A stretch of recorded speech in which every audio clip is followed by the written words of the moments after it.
Assalamualaikum warahmatullahi wabarakatuh.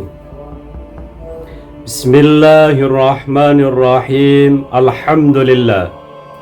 Wassalatu wassalamu ala nabiyina Muhammadin wa ala alihi wa ashabihi ajma'in, amma ba'du. Sahabat muslim dimanapun berada, Kiai Haji Yahya Stakuf telah memberikan pernyataan keras bahwa pengeroyokan kepada Kiai NU dan Banser serta santri di Kerawang ini harus diusut tuntas oleh kepolisian, dan kita semua warga Nahdliyin juga termasuk diantaranya Banser, Ansor, harus sama-sama menahan diri dan menyerahkan semua permasalahan ini kepada kepolisian.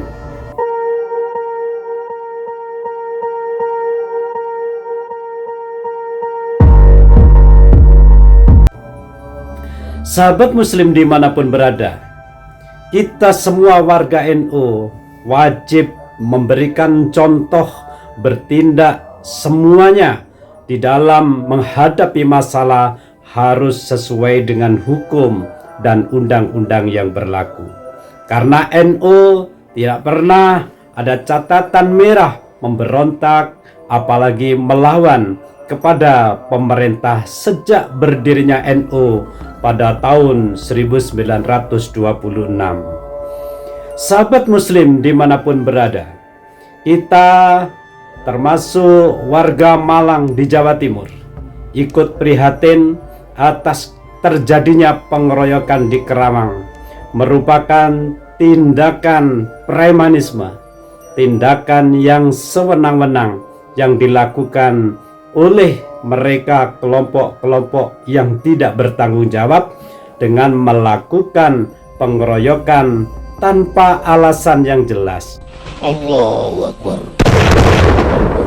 Allahu Akbar. Jelas semua ini adalah bentuk kejahatan premanisme yang tidak bisa dibiarkan dan tidak pantas untuk dicontoh oleh kita semua.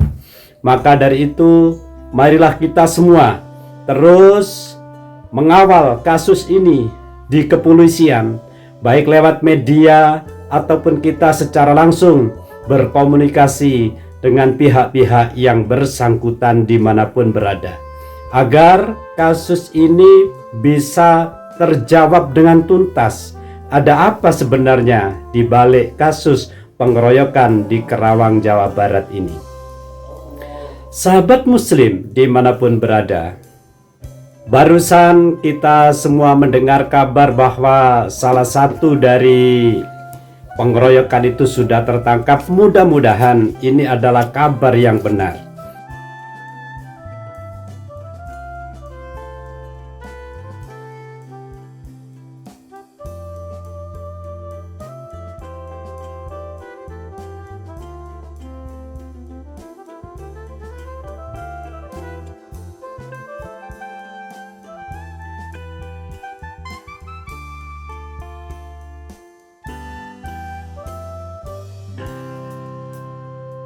Barusan kita semua mendengar kabar bahwa salah satu dari pengeroyokan itu sudah tertangkap. Mudah-mudahan ini adalah kabar yang benar. Kita tetap memberikan dukungan sepenuhnya kepada Polri untuk mengusut tuntas kasus kejahatan yang dilakukan oleh orang-orang yang tak dikenal secara premanisme kepada kiai-kiai NU. Sebab masalah ini apabila dibiarkan oleh pihak kepolisian atau pemerintah, maka akan merembet kemana-mana. Misalnya terjadi balas dendam, ataupun terjadi saling membenci di antara satu sama lain. Maka dari itu kasus ini mari kita jadikan contoh bahwa kita orang-orang NU semuanya, dari kepengurusan ataupun Banser Ansor, ini semuanya adalah taat kepada hukum pemerintahan. Apapun masalah yang kita hadapi, termasuk permasalahan Ba'alwi habaib di Indonesia, kita harus mengedepankan hukum di saat terjadinya perbedaan yang tidak bisa dihindari. Sahabat muslim dimanapun berada, sebenarnya masalah Ba'alwi, kita semua itu harus menahan diri dan saling mengerti. Maksudnya adalah ini sebuah perbedaan. Karena tesis Kiai Haji Imaduddin Usman Al-Bantani ini merupakan tesis ilmiah yang perlu dijawab oleh semua pihak yang bersangkutan, khususnya orang-orang dari Ba'alwi. Sehingga perlu dari kelompok Ba'alwi membuat antitesis, menjawab tuduhan-tuduhan atau bukti-bukti dari tesis Kiai Haji Imaduddin Usman Al-Bantani yang menyampaikan di poin utama misalnya, tidak ada cerita Ubaidillah di abad ketiga sampai abad ke-9. Tentunya ini perlu dijawab dari data eksternal, karena data eksternal yang ada itu hanya menyampaikan anak dari Ahmad bin Isa itu hanya 3, Muhammad, Ali, dan Husain. Lantas tiba-tiba ada nama Ubaidillah di abad ke-9, itu harus punya referensi dukungan sejarah atau kitab nasab yang muktabar, yang bisa dipercaya atau yang bisa dijadikan dasar hukum di dalam permasalahan nasab. Mungkin juga dari teori filologi, misalnya ada manuskrip yang bisa dibuat bukti bahwa Ubaidillah itu pernah hidup di zamannya. Atau yang ketiga yang perlu dijawab yaitu masalah tes DNA. Kalau secara internasional tes DNA dari keturunan Rasulullah SAW itu J1, lalu kenapa Ba'alwi ini menjadi G? Ini perlu dijawab dengan tuntas, dengan baik, tanpa emosi.